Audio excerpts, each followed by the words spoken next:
As long as I'm President of the United States, Iran will never be allowed to have a nuclear weapon. Good morning.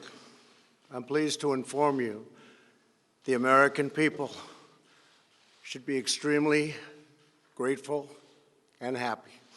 No Americans were harmed in last night's attack by the Iranian regime. We suffered no casualties. All of our soldiers are safe, and only minimal damage was sustained at our military bases. Our great American forces are prepared for anything. Iran appears to be standing down, which is a good thing for all parties concerned and a very good thing for the world. No American or Iraqi lives were lost because of the precautions taken, the dispersal of forces, and an early warning system that worked very well. I salute the incredible skill and courage of America's men and women in uniform. For far too long, all the way back to 1979 to be exact, nations have tolerated Iran's destructive and destabilizing behavior in the Middle East and beyond. Those days are over. Iran has been the leading sponsor of terrorism, and their pursuit of nuclear weapons threatens the civilized world. We will never let that happen. Last week, we took decisive action to stop a ruthless terrorist from threatening American lives. At my direction, the United States military eliminated the world's top terrorist, Qasem Soleimani. As the head of the Quds Force, Soleimani was personally responsible for some of the absolutely worst atrocities. He trained terrorist armies, including Hezbollah, launching terrorist strikes against civilian targets. He fueled bloody civil wars all across the region.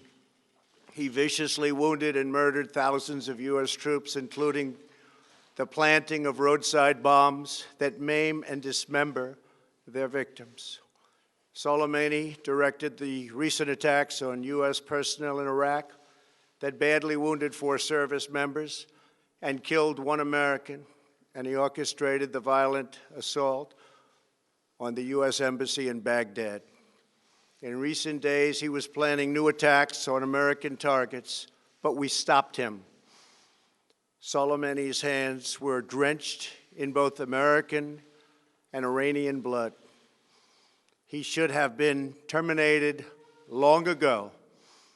By removing Soleimani, we have sent a powerful message to terrorists. If you value your own life, you will not threaten the lives of our people. As we continue to evaluate options in response to Iranian aggression, the United States will immediately impose additional punishing economic sanctions on the Iranian regime. These powerful sanctions will remain until Iran changes its behavior. In recent months alone, Iran has seized ships in international waters, fired an unprovoked strike on Saudi Arabia, and shot down 2 U.S. drones. Iran's hostilities substantially increased after the foolish Iran nuclear deal was signed in 2013, and they were given $150 billion, not to mention $1.8 billion in cash. Instead of saying thank you to the United States, they chanted death to America. In fact, they chanted death to America the day the agreement was signed. Then Iran went on a terror spree, funded by the money from the deal, and created hell in Yemen, Syria, Lebanon, Afghanistan, and Iraq.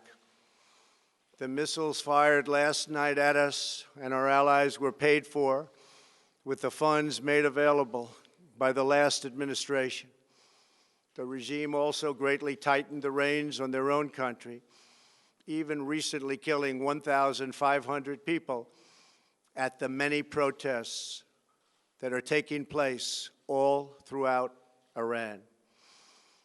The very defective JCPOA expires shortly anyway and gives Iran a clear and quick path to nuclear breakout.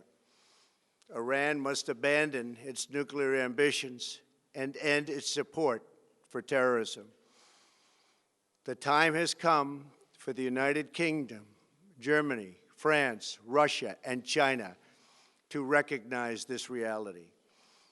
They must now break away from the remnants of the Iran deal, or JCPOA. And we must all work together toward making a deal with Iran that makes the world a safer and more peaceful place. We must also make a deal that allows Iran to thrive and prosper and take advantage of its enormous untapped potential. Iran can be a great country. Peace and stability cannot prevail in the Middle East as long as Iran continues to foment violence, unrest, hatred, and war. The civilized world must send a clear and unified message to the Iranian regime. Your campaign of terror, murder, mayhem will not be tolerated any longer. It will not be allowed to go forward. Today, I am going to ask NATO to become much more involved in the Middle East process. Over the last 3 years, under my leadership, our economy is stronger than ever before, and America has achieved energy independence. These historic accomplishments change our strategic priorities. These are accomplishments that nobody thought were possible.